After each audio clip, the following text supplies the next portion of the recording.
Welcome to Growth Faculty and our special session with our very own Head of Learning, Barbara Harvey, on unlearning the status quo, disrupting corporate learning for a future that works. Growth Faculty hosts the world's best business minds to present the latest thinking and ideas.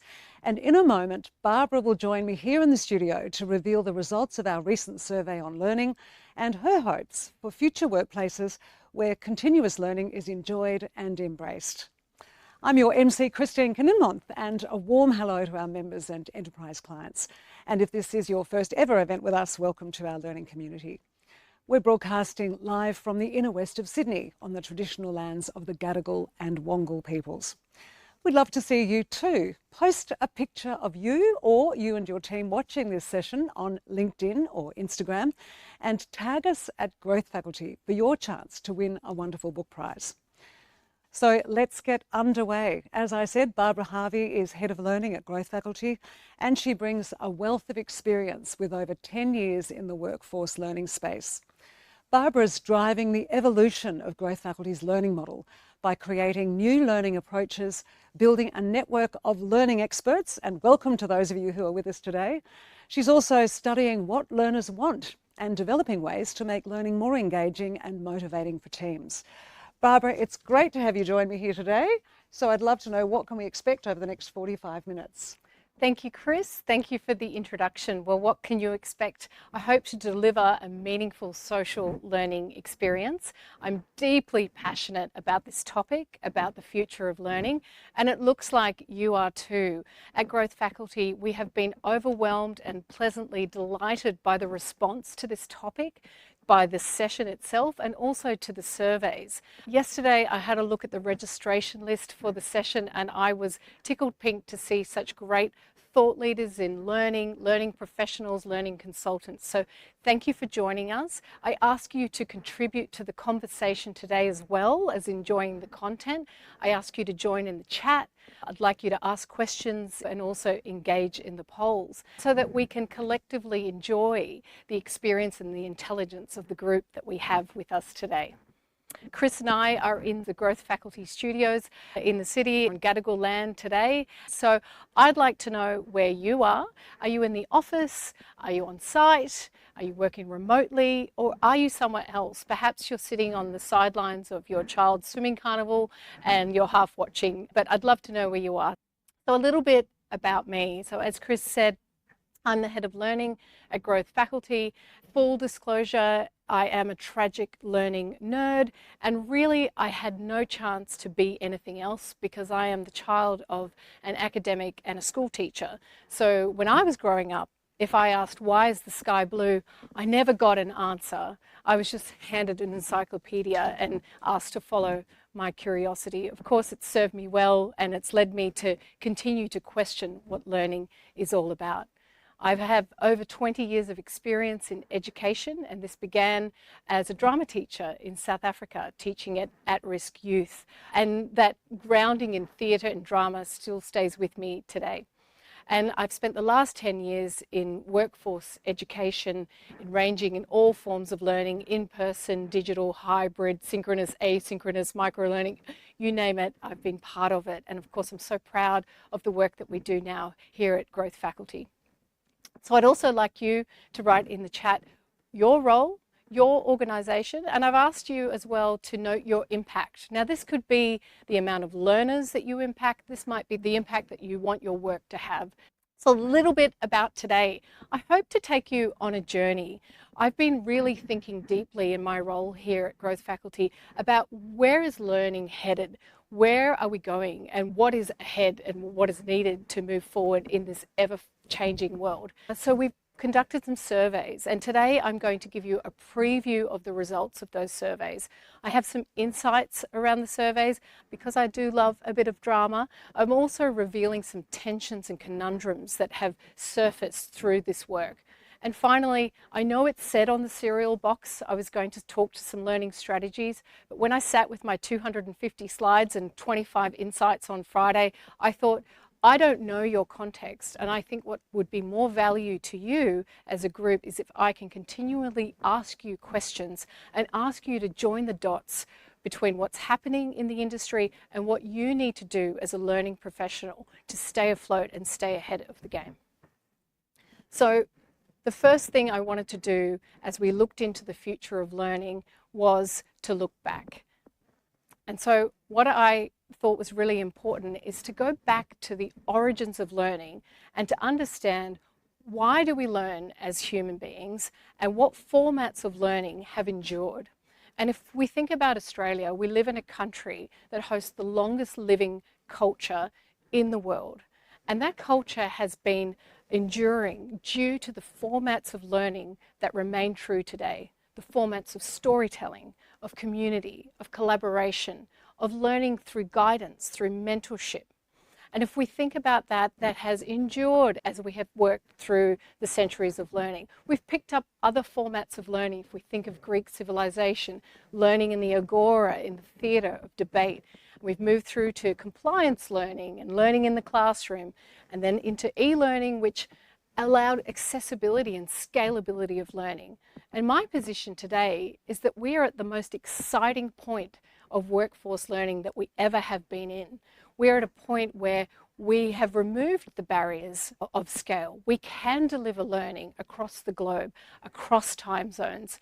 But the question is, what kind of learning world do we want to move forward to? And what I ask of you today, and I'm actually asking you to write this in the chat, what do we want to let go of? What hasn't worked as we've moved along? And what remains true? What do we want to hold on to? So I've been asking myself these questions, and I started a research mission with Growth Faculty. It started off with anecdotal conversations. Our team asked our clients how they're learning, what's working, what's resonating, but we also conducted some interviews. And then we've moved into these surveys. And what we wanted to look at is the anecdotal evidence that we're hearing. All of us as learning professionals, we're sensing a change, we're sensing a transition of what's working and what's not working. I wanted to understand what is actually happening in the landscape of learning today. And then I wanted to understand, is learning serving its purpose? So we conducted 2 surveys, and I'll just explain a little bit about them before I go on. One was conducted with a group of experts. So these were learning consultants, facilitators, coaches, strategic consultants in the learning space, working across different organisations. So my hope, they would have an understanding of the lay of the land across industries. And the second group were learning champions. So these were individuals working within an organisation who would have a deep understanding of the learning preferences and styles of the individuals within their organisations. You can see there that the average response rate was over 16 minutes, which we are so grateful for. We're so thankful for you to give up your time. But I also think that probably indicates we're a bunch of teachers' pets, and we do like to engage with the work really well. So we looked at learning methods, measuring impact, barriers and challenges, and peer learning. I should say that with the experts, there was a bias to soft skills training. There will be a report which we will send to you. And so today we're really just skimming the surface on the results. Now, I do love storytelling. I do love drama. So I will share that I'm going to start at the end, which is my favorite film technique, like Pulp Fiction. So I'm going to share with you now the 3 key insights of the surveys that I have extracted so far. And here they are. The first one is learning is in transition. We are transitioning from traditional modes of learning into a new, flexible, agile style of learning. I'll explain more about that in a moment. The second one is, sadly, learning is broken. There are a lot of aspects and elements to the way we're delivering workforce learning that simply are not working. And thirdly, the way forward is together. Spoiler alert. What we know and what we're seeing in the surveys and in our work is that when we learn together from and with each other and with guidance, that is when learning has its highest impact. So let's get started with the survey results. So insight 1, learning is in transition. So the champions, remember when I referred to the champions, those are the individuals that work within one organisation. 50% of the champions of the organisations are in the process of exploring or phasing out traditional learning. And I'm going to read to you some direct quotes. We're somewhere between hybrid and agile, but moving closer to agile with strong leadership support. Traditional methods are too slow, costly, and not adaptive to changing learning requirements. That's what the champions say, and that's what they're indicating is happening in the workplace. The experts, these are the consultants and the facilitators, say what's needed is agile learning. And in this sense, traditional learning at this point was defined as more in-person, long-form learning in the classroom, and agile learning. So we've got hybrid in between, which is a mixture of in-person and digital learning, and then agile learning being more integrated, short form, long form, could be in person, but really integrated into the flow of work. So the experts say the world is changing and we need to change with it. Otherwise you will lose business and lose opportunities for sustainability. The agile, fast-paced environment in which we operate in demands a like-minded approach to learning. So the point there being that we need to adapt the style of learning to the style of working. And finally, around focus, which comes up later as well in the survey. We need to adapt in line with how our brains are being conditioned and rewired. Our attention span is now 8 seconds. Focused attention is 15 to 20 minutes. So really, the ability for learners to sit down and be in a workshop for 4 to 6 hours or 8 hours, it's just not possible anymore. There's not that appetite for long-form learning. So here's the tension and conundrum that I saw within this. So organisations are peeling back on traditional learning. Experts are saying we need to move faster, we need to move into agile learning. The question is, are organisations changing at pace? So when the experts were asked this in terms of their reflections across industries, they said no. Most of my clients are still focused on very typical approaches to workshops and have trouble understanding the need for more active engagement. But there's good news, because the intention is there to adapt and change to a new style of learning. So the champions indicated that they're increasing investment in agile learning. 67% of champions of organisations said they will increase investment in modern learning approaches. So that's peer learning, micro-learning, AI-driven learning in the next 12 to 24 months. I have a question for you in the chat. If you are engaged in learning practices, I'd like to know, what are you doing differently moving forward? What learning practices that are new that you're adopting in your organisation or in your consultancy or in your work, if you can share that. So that's the end of insight 1, which is that learning is in transition. The second insight, and I hope this is okay to share, but that learning is broken.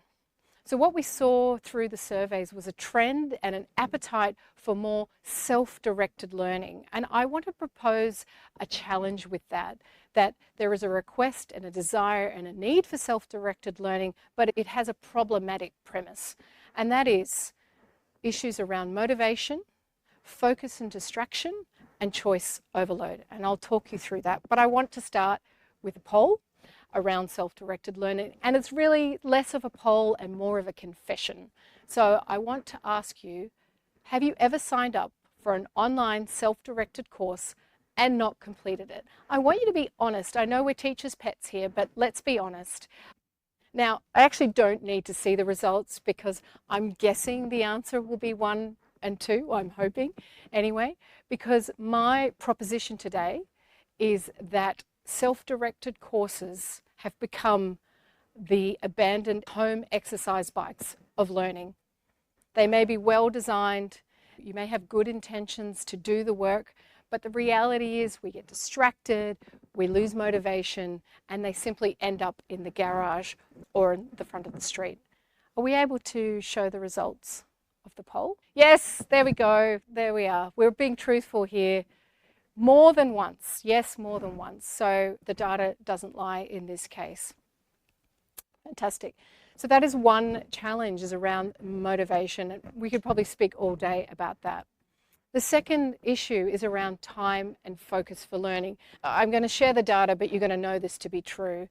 27% of champions identify time as the #1 barrier to learning.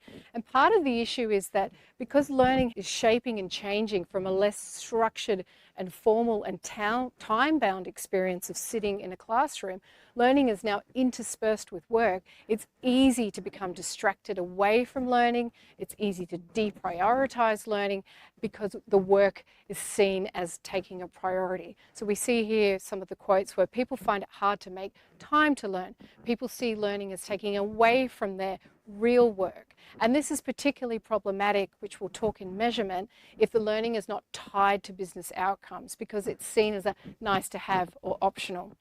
We also have the issue of focus, which of course is a global issue in terms of our attention span, which I've mentioned earlier. And this is actually affecting our ability to learn. So the Financial Times has just done some research monitoring the cognitive decline of adults in terms of their concentration. And that difficulty in thinking and concentrating is also impacting our ability to learn new things. So we have an issue here around time and focus. So the next challenge we have is around choice overload. So you may recall when we hit 2020 and we were moving to online learning at absolute pace, there was a lot of poor quality online learning. And now we have high production, beautiful learning, lots of courses, lots of programs, lots of options, but possibly we have now choice overload. One of our experts said, and if you're here today, you can say who you are, I think there is so much, maybe too much learning available. People are consuming knowledge, but no one's focusing on implementing and embodying the knowledge. And this is becoming problematic because of a concept called the choice paradox. So we are technically lowering our ability to engage with learning by having so much learning on offer. And this is a famous study where a person set up 2 sets of jam testing. They had a small selection, they had a large selection of jam. People came along and tested the jam, and what they found was that the more choices they offered, the less likely people were to come back and buy the jam. The less options that were there, more people were likely to come back and buy the jam, because what they found was that the more choices you gave people, it actually led to inaction. And so this is something we really need to think about as we move forward in learning. It's certainly something that we really love at Growth Faculty, in that the curation and the actual decision being made for you. Our learning occurs on a Wednesday at 11 o'clock, like today. It's been made for you, curated for you. And I want you to think about your context of how you can do that curation and that selection, because there is so much beautiful content to choose from. So that's part of that problematic piece around leaving learning to itself. The next theme that came up that was really strong and dominant in the survey was measurement. So what we observed and noticed is this is an industry challenge that we all know, we're all part of. It's very difficult to measure the impact and success of learning, in particular when we're not looking at one isolated learning experience. We're looking across multiple learning interventions. There is no panacea just yet, and I know we're working really strongly at it at Growth Faculty. I know many of my peers are too. One of the challenges I could see in the data is a reliance on measurement tools that were created for traditional in-person learning. So for example, even most organisations, the champions, are relying on the engagement surveys to measure the impact of learning. And while that's a good measurement, it's not measuring the knowledge application, and it's not measuring how the learning is showing up at later times. Champions 88% ranked lack of clear metrics as the first or second key challenge in measuring success of learning. So this is something we really need to be thinking about and addressing as an industry. When we asked the champions, well, what should we be looking at? They identified impact on business, skill uplift, and behavioural change. And I wholeheartedly agree. Again, we're looking at this here at Growth Faculty. It's difficult to measure the outcome of behaviour of a promotion and being able to thread that back to a course or a program. But I think this is something, and especially with technology today, that we can look at and address.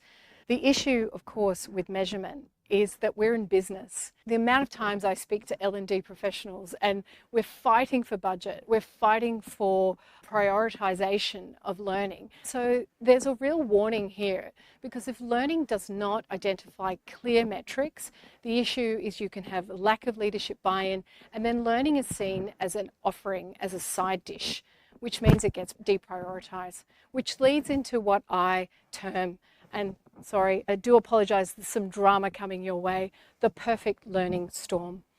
We have legacy measurement, a lack of leadership buy-in. We have time and focus challenges, deprioritizations, and choice overload. And so my question to you is this really working? Is our learning now broken? Because the results are uncompleted courses, learning not being applied, learning not being retained and used, and an oversupply of content. And what I think we are ending up with is learning landfill. A lot of learning, great learning, that's ending up away and not being used. And when I think of landfill, I know it's quite a provocative thing to say, but if you think about the waste industry, for example, the counter to landfill is the circular economy. And in a circular economy, what you have is that when an item enters into the economy, it doesn't leave. It's reused, it's recycled, it's repurposed. And if we think about learning in this way, what happens in a circular economy is you go back to the roots of what works and what lasts and what endures. And I think we need to do that in learning. I think we need to go back to the origins of what retains and what remains in our minds and what's unforgettable. And that is community, that is social learning, that is storytelling and deep human connection. I think that technology plays an amazing role in enabling those things in a way that it's never been able to do so. But I do believe we need to stick to those origins of true learning. Less learning ends up in landfill. So this brings the third insight from the survey, is that the way forward is together. I know we have many amazing coaches and consultants in our community, and they would agree there is an uptake and appeal in mentoring and coaching. And in fact, a large section of the survey was focused on peer learning, so that will be in the report. So we're seeing a demand and an appetite from the champions in terms of the preferences of the individuals for structured courses, peer learning, coaching and mentoring, and collaborative learning. But I think in order to do this, we need to be mindful and working with curated and high quality content. It needs to be personalized, and again, we've got tools now to really catapult that forward for us. And we need to learning in the flow of work. We're wanting to learn. We don't have the ability to sit for 2 days and learn anymore. People are grabbing learning as they go, but we need to really think about impact measurement as well. I do believe there is one silver bullet that really takes care of learning and long-term engagement in learning. It's something I'm deeply passionate about, and it's something I've been working with for a long time in my career. And of course, we engage in it here at Growth Faculty. And that is the power of synchronous, time-bound social learning. So what I want to do now, wrapping up this side of the presentation in terms of the data and the survey, and then we're going to move into Q&A. Chris is going to join me back, and we're going to field some questions from you.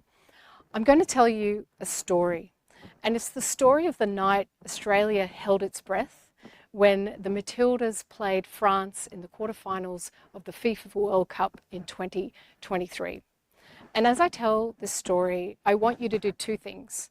If you were there, or if you're watching on screen or at home, I want you to think about who you were with, where you were, and how you felt watching the game. And the second thing I would like you to do, I'll join the dots for you as well, but I'd like you to think about what this kind of collective experience means for us as learning professionals, and how can we join the dots from that moment of meaning into the work that we do. So here I go, tell the story. You can join in the chat, share whether you were there, who you were with, and how you were feeling. So it was August 2023.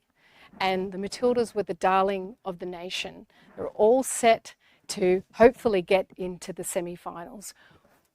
We had never seen anything like this in Australia. We had 4.1 million people tuned in to watch the match. Soccer fans, non-soccer fans, all genders, all ages. At the end of the match, at 90 minutes, score was 0-0.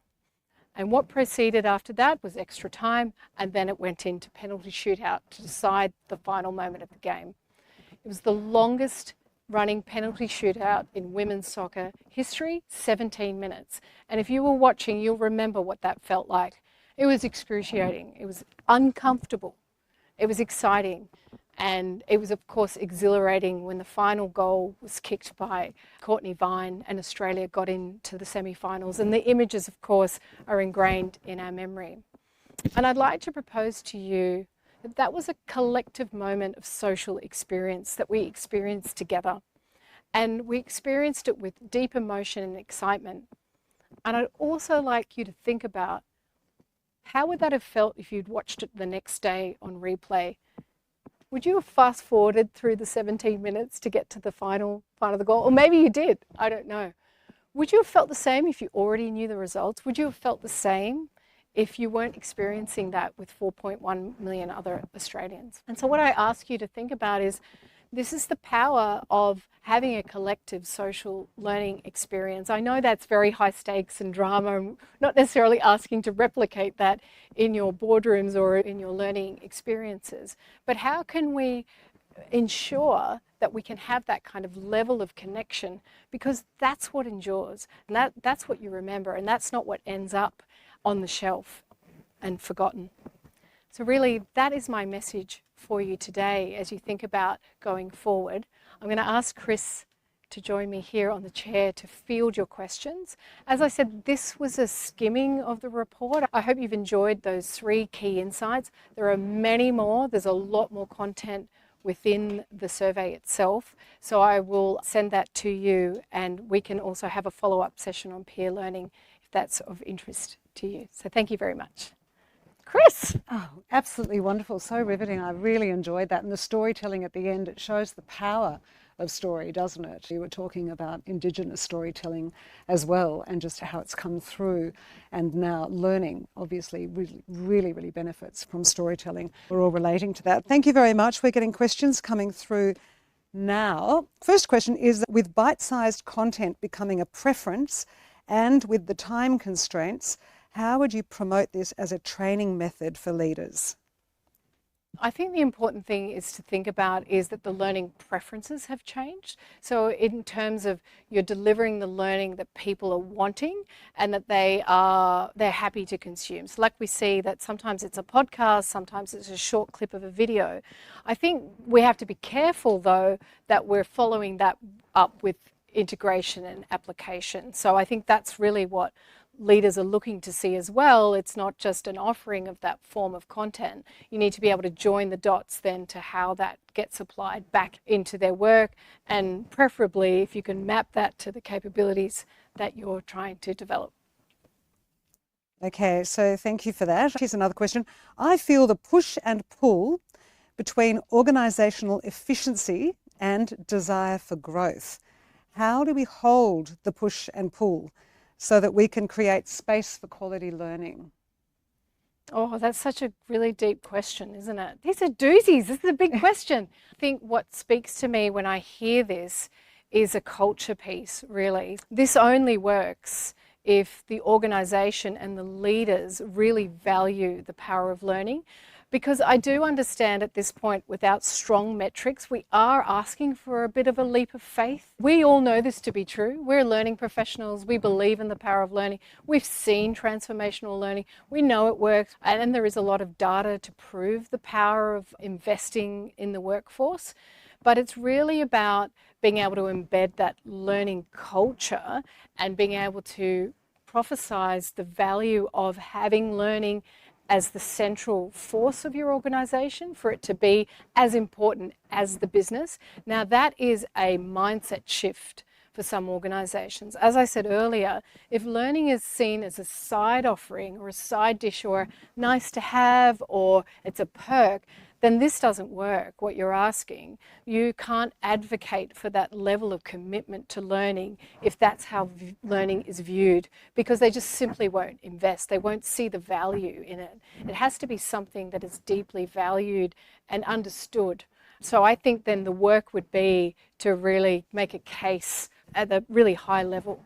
And there are organisations, I can't name them off the top of my head, Unilever is a good example, but there are organisations who do this and see the results, and Microsoft's another one. When you're a learning organisation, it does affect and does impact that bottom line. So you probably have to make a business case, would be my response. Absolutely. I've always loved the term leaders bring the weather. And I think that covers a lot of things, not just the mood of the leader as they walk into the room, which certainly is apt when the leader walks in a bad mood, everyone's in a bad mood. But also leaders bring the weather in terms of how they view learning. If they bring a learning mindset into the organisation, obviously that's going to have ramifications. I must direct you to this in the chat.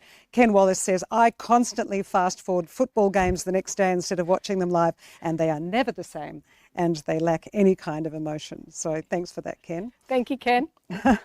There was also mentions too about the size of some of these organisations, 1,000 people in the organisation. Yes. And someone earlier was talking about motivation, intrinsic motivation of the individual. Yes. So how in a giant organisation do you ensure that across the board you've got learners who are there at every level? Yeah, I think this is fascinating, right? I could probably speak for half an hour about it.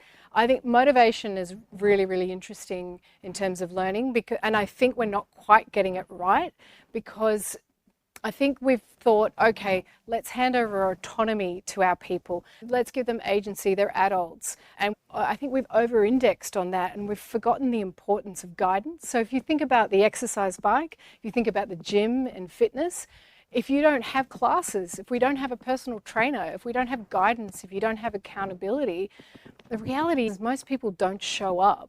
So I think it's important to understand internal motivation, so tapping into that, so being able to ask your people what motivates them. So I think there's work in that and connecting that. But then there's also the work of L&D professionals in the organisation to ensure that there's guidance and scaffolding and the space to learn. So we saw that challenge earlier, that working is seen in competition to learning. In a learning organisation, that's not the case. It's prioritised and seen as important as working. Yeah, thank you very much. And the questions are coming in thick and fast. We have an immature learning culture in our organisation. Where is the best place to start in changing this? That's a really good question. And the first thing that comes to mind is from the ground up. I know I spoke to the importance of advocating to leaders, so I guess there's that too. You could probably tell from the past 40 minutes how excited I am about learning, and I think that if you're excited, if you're passionate about learning, which you obviously clearly are, it's contagious. You know, I think initiate exercises, and at Growth Faculty we get together and we watch the live sessions and we have food and we have snacks and we talk about it and we debrief. Bring the joy of learning. If there's a resistance or an immaturity, demonstrate the power and the joy of it, and it will catch on. So someone here's, what's the best example of corporate learning that you've seen or heard about? I know you mentioned earlier Unilever, the big consumer product company, and also Microsoft. Any others spring to mind? I feel like I can't play favourites. I think that'd be quite dangerous for me to say.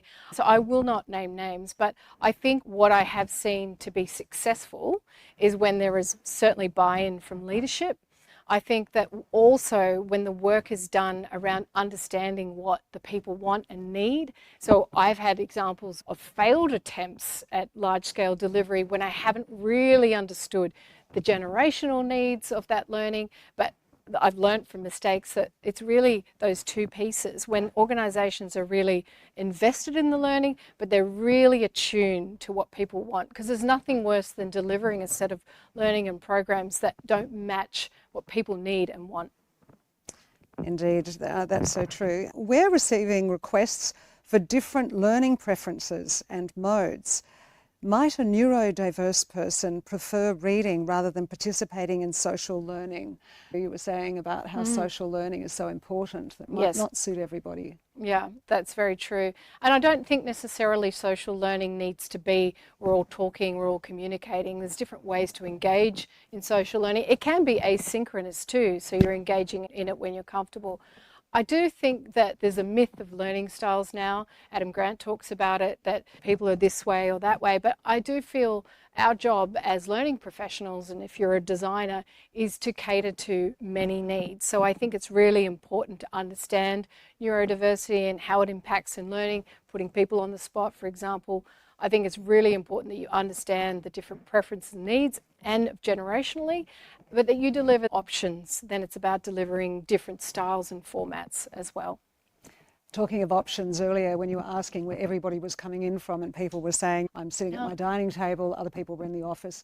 So there was a question in the chat earlier around the hybrid model, having some people sitting in a real room and some people who are tuning in. What's your thoughts on the best way to handle a hybrid organisation? That's a great question. And it's tricky because when I think of hybrid, I think bit of in-person and bit. That's tricky. I'm interested to know what you think. If you can write in the chat. I personally, as a facilitator, find it a little bit tricky. And it takes intention to not exclude the people on the line. I think if it's done well, it's fine, but it can be a bit exclusive if you don't do it well. Sometimes I think it's simpler to all be remote. That's do you remember the International Women's Day? We had Mita Malek, and she said she thought the most inclusive thing was to have everybody sitting online if you're hybrid, but that might not suit everybody. You mentioned the power of synchronous, time-bound social learning. How do you do this at scale? I suppose just what we were talking about. Yeah, you do it digitally. You could do it at scale. We're doing it right now, right? That's how you do it at scale. I guess you've got to think of time zones as well. So you have to think of a time that suits everyone. That's really the short answer to that. I'm surprised, as far as I can see here, we don't have a question on AI. Have you got any thoughts around the future of learning with artificial intelligence? We've got lots of events coming up on artificial intelligence. Where are we going to see learning? You're talking about the future of learning. Where are we going to see it go in the next few years? I think it's really interesting, and I'm looking into it myself. I'm not an expert in AI. This is my view, and you may agree or disagree. Happy for you to engage in the chat. I think that technology and AI is an enabler for us in the learning space. I love Duolingo. I love the work they're doing as well in terms of engagement. So I think we can use it to accelerate, but around the core principles of is great learning. So human connection, community, and those things. I think it enables that. But I'm really open to the space. Who knows? I'm quite excited about what it can do. I think it removes a lot of the barriers and frustrations that we've had in terms of motivation and engagement and scale. Okay, and just as we're finishing up, there is a request for an app here. With learning on demand being popular, will growth faculty provide an app functionality so learners can listen when they don't have signal, for example, when they're driving? We do get requests for that, don't we? Great, yeah, great question. Thank you for that. Yes, we'll look into that. We'll put it on the list. Thank you all for engaging with us today. I wanted to say a quick thank you, if I could. Many of people on the call today have influenced my beliefs around learning, so I've just put some names up there to thank. Ken Wallace was on the chat earlier as well.